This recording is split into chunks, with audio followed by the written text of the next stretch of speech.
Hello everyone and welcome back to another Raiders video. In this video I'll be giving my Raiders-Rams preseason week 2 game recap, so let's get into it. The Raiders won another preseason game 34-17 and it looked pretty good. So on offense, the first team was out there, Michael Mayer was out there, Austin Hooper was out there for a while, Jacoby Myers, Garoppolo, good pieces of the O-line, and some of the guys, Trey Tucker played like the whole game, Carter played, DeAndre Carter that is. So versus the O-line, they had Nutay Moody at left guard, which is similar to what they had in week 1. So maybe he won't be like a right guard. Maybe he won't start at right guard. Maybe he'll be the left guard. Maybe a backup. Maybe they want to move Parham back to right guard. Probably not, though. But at right guard, they have Greg Van Roten starting, which I'm low-key fine with because he's a quality starter. And I think we can last all the season with him. I think he's an upgrade over Alex Bars. Alex Bars definitely looks like a backup piece at this point. McClennan Curtis could even take a spot as a backup, to be honest. But, Alex Bars does have that veteran experience. Illuminor was playing at left tackle, but I don't think that means that much because Cole Miller was not playing in this game, so they put Illuminor at left tackle. Darren Munford played right tackle. Like, Munford is not bad, but he's not better than Illuminor. So I'm not sure if it's worth starting Darren Munford this year at right tackle and putting Illuminor at right guard. I think Illuminor should stay at right tackle, but then you do have to figure out who your right guard is. We just talked about Greg Van Roten. Maybe it's him. So name to keep in mind, obviously. Especially if it's not Nutay Moody, if he's actually going to stay on the left side. Because I don't think McClennan Curtis pushes Greg Van Roten, at least this year, for a starting spot at the right guard spot. So I think at that point, Greg Van Roten will be the starter, and I'm not that mad about that. With the rest of the offense, they look pretty good on the Garoppolo. He went 4 for 4, 39 yards. Ran the ball with Mirai a couple times. Just got downfield, clean drive, and scored. So Brandon Bolden scored, which is interesting. But offensively, look good on that first drive. Looked pretty good the whole game. Aiden O'Connell looking pretty good.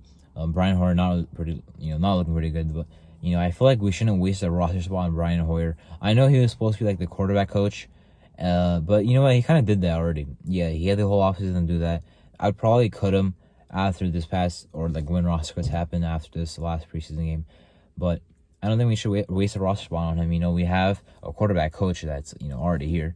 We have apparently a quarterback whisperer, and we have Garoppolo. So I don't think Aiden O'Connell's and especially with him playing so well already as a rookie, and with him being a smart quarterback, 25 years old, or at least almost 25, it's not really going to be a problem for me. I think O'Connell will be fine. So to me, we should not waste a roster spot. There's so much, depth at linebacker. Well, not really, actually. But there's some nice pieces at linebacker. The linebackers have actually looked pretty good in the preseason. But corner, we're deep. D tackle, we're deep. D end, we're deep. So, receiver, we're deep. So to keep some extra guys there, we shouldn't waste a roster spot on Brian Hoyer when we all know he's not going to actually play if Garoppolo does go down. So O'Connell looking great. That's the backup quarterback right there, in my opinion. And at running back, we kind of know we have already. Damian Williams might not make this team, but if he does, a veteran piece that can get some work in, but probably just here just in case Jacobs isn't going to be here when the season starts. At tight end, we saw Mayer and Austin Hooper do some pretty good, switching in and out. They both still play into the second quarter, so I thought that was interesting. I think it'll be like that in the regular season as well. I don't think Michael Mayer will be a certified starter to week 1. Even the same with Hooper. I think they'll both play. Mayer will come in more for blocking. There were some nice plays he had blocking, but I saw at least 2 plays where he got shed pretty quickly. Even though he's a tight end, tight ends run blocking wise are not supposed to be amazing. The best run blocking tight ends are not pancaking guys on every play. So they can get some movement, but overall tight ends not great down to down run blocking. They have their good moments more than others, right? That's why Michael Mayer is a really good run blocker. But doesn't mean that he'll be great every time. That's why in college, some guys, shed his block. Same with this preseason game. But overall, for a tight end, he's still a very good run blocker. Austin Hooper, not as much, but we know we have a new Hooper right now as a receiving tight end. Mayer starts to develop that game. It is tougher. I can't see, honestly, Michael Mayer just not being that productive this year, because even though he's a safe prospect, a clean prospect, and overall an established, he's already he's grown already, he doesn't have to develop that much.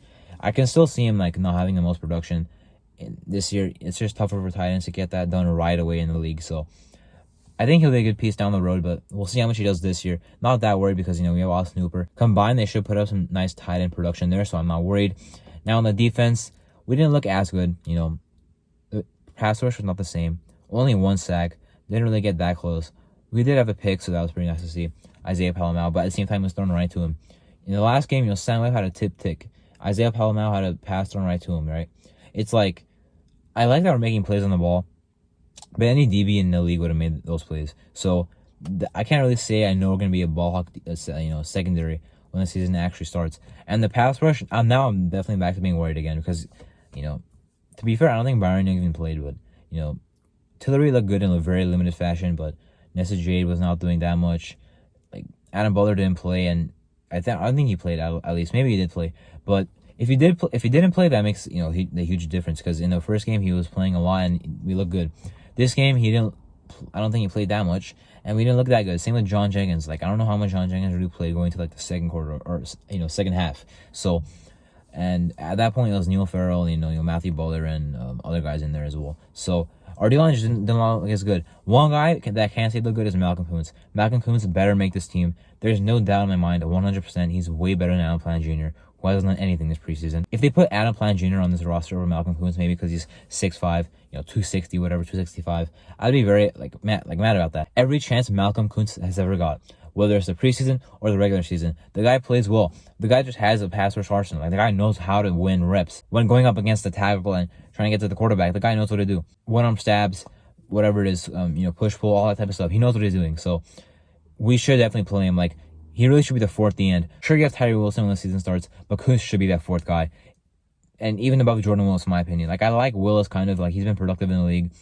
But like we're not the same D-line that the Niners were.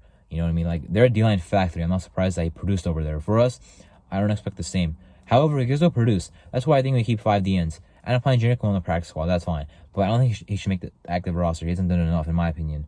And even in college, like he was kind of more raw. And he does have a good size, but again, that's why we put him on the practice squad. He's a UDFA, that's fine. Malcolm Kuntz, it'd be a huge mistake to cut him. At linebacker, Darian Bowler after the year, unfortunately, that's why he didn't play, which sucks for us.